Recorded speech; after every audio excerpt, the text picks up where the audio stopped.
Hello, and welcome to North of 1867. I'm Kevin, and I'm your host. This channel is all about all things Canadian, past, present, and future. I hope you can just sit down, relax, and enjoy the show.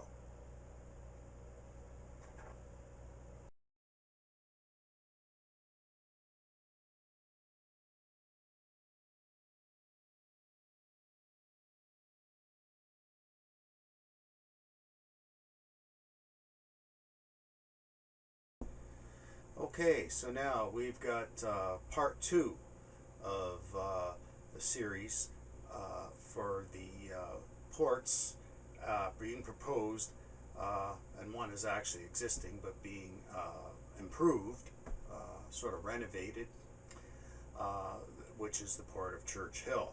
And the other two is the one is the port at Moosonee in Ontario. That's off James Bay. And the other one was Port Nelson, which we spoke about and looked into in part one of this series. So after the cancellation of the Port Nelson port project, the new construction of Churchill, the Port of Churchill, in the late 1920s began. And by the end of the 1920s, the port and the Hudson's Bay Railway was completed, and the first shipments of grain were shipped to the port in 1931. It was successful but problematic and needed an incredible amount of maintenance on the railway line itself to the port over the decades, due to the construction over hundreds of kilometers of wetlands and muskeg. I got some pictures of that stuff for you too.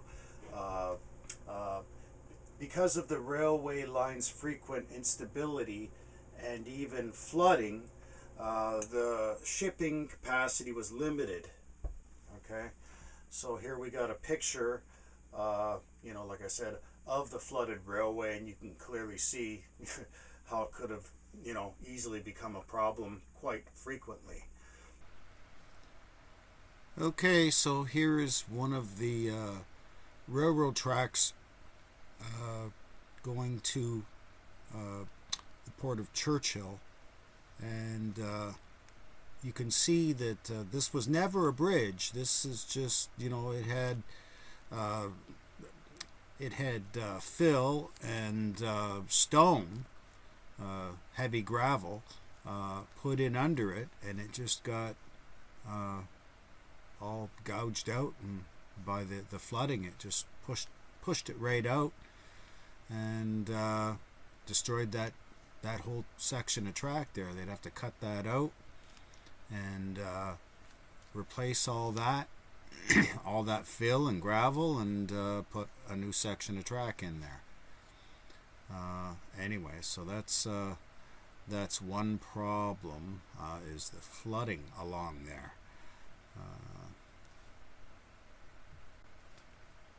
Okay, here's another section of track, railroad track, going to the Port of Churchill, and you can see that it's flooded all around here, and it's not as bad as the other picture where it gouged out everything underneath. This here area here might be able to be repaired, and they might be able to save the track, maybe put some new ties under here and some new fill. They would have to wait until this flooding all went down. Okay, they might have to wait a few weeks or something until that flooding backs off, and then they could do this repair. So unless, well, it's probably what they have to do, unless they poured a lot of fill all in here and raise it up a little bit so the water can, and then, but anyway, so this is the kind of stuff they're facing, the kind of problems they're facing with track. going to the Port of Churchill. Now, I know that some money has been spent on it and it's been improved, but I think it has a lot more improvement that needs to be done in future planning. The port and all freight railway services to the port was shut down in August 2016 following the Government of Canada's decision to end the Canadian Wheat Board's monopsony. It's like a monopoly. Monopsony on grains from Western Canada, which subsequently allowed farmers to sell grain on the open market and shift to using lower cost non-Arctic ports. I'm thinking that the government had it set up so that they had to ship so much towards the Churchill port because a lot of people depended on that, and the port needed so much shipping going out to stay open, right? So the government was really trying to keep that going. But then the farmers and that they of course got talking over the years and said, hey, we could ship it this way and that way and it'd be a lot cheaper, and so anyway, that kind of put the kibosh on that. But anyway, the ice on the Hudson's Bay also limited shipping to down to 5 months a year on average. Over the last few years, the railroad company, Arctic Gateway Group, has made great improvements to the port and the Hudson's Bay Railway line, making it a much more stable and reliable port, but still not enough capacity to handle all the shipping from Alberta at this time, like for the oil, the heavy crude in the form of bitumen. Yeah. Yeah, don't marry one of those.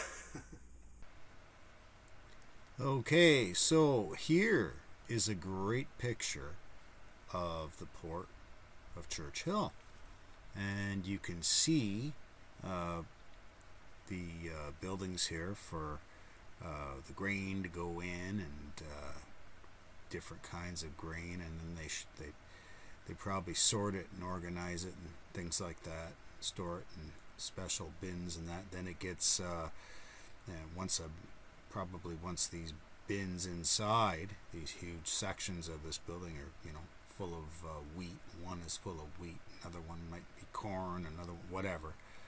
Probably not corn, but anyway, maybe. But then it gets they'll send it out to be a tanker ship here, for shipping grain, right? So anyway, so it'd be parked along here, and then it comes out on this conveyor and comes down here, and then it goes into individual storage areas on that ship. Here's the deep water right here. It does look pretty deep there, and what they might need to do if they're going to bring in oil tankers here, well, of course they'd have to, they would likely have to improve all this, or perhaps have part of it over to the right here, a whole new section, or maybe going this way. It looks like it's getting shallower over here, but perhaps they could dredge this out, over here, or either way, or they might even have to dredge this out some more here.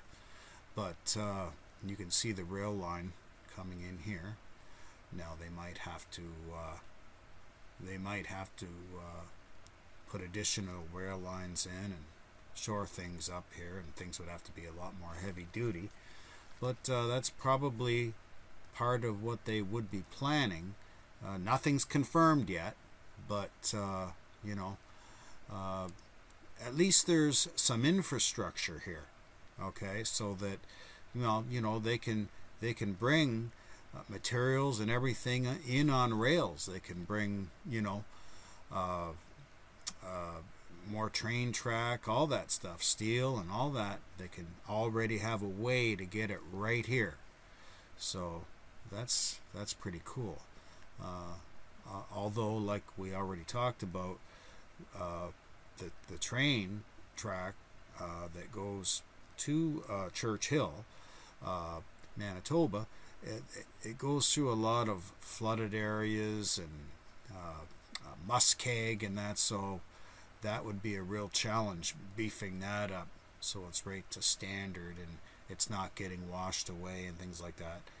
They've done some work on it in the last couple years. I'm pretty sure they did, but you know, probably nothing compared to what they will have to do to ensure that everything's heavy duty and is going nowhere.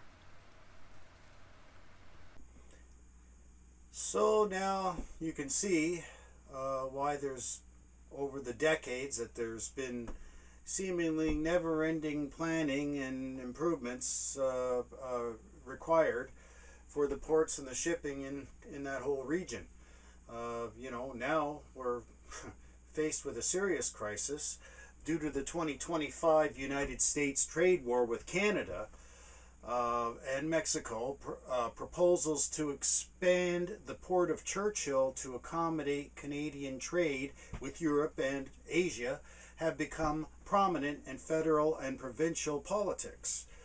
Bill C-5 is an act to enact the Free Trade and Labor Mobility in Canada Act, and the Building Canada Act passed in spring of 2025, opening up the possibility for significant investments.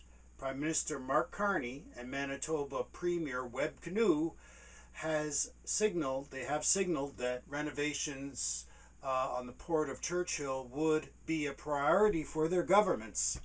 The government of Canada submitted $175 million over 5 years, starting in 2025 to 2026, for the Hudson Bay Railway and the port expansion activities.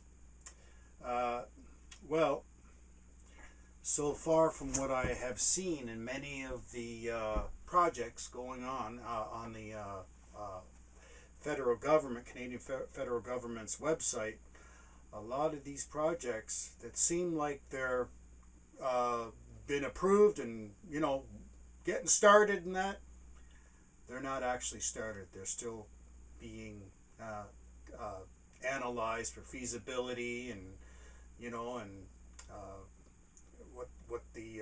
what the financial costs are going to be for these projects, what they estimate, and so that remains to be seen. So anyway, that's all for today. I hope you enjoyed this part of the video and this part of the series, and I hope you can like and subscribe and make any comments you like, and I'll see you on the next one for part 3. Bye for now.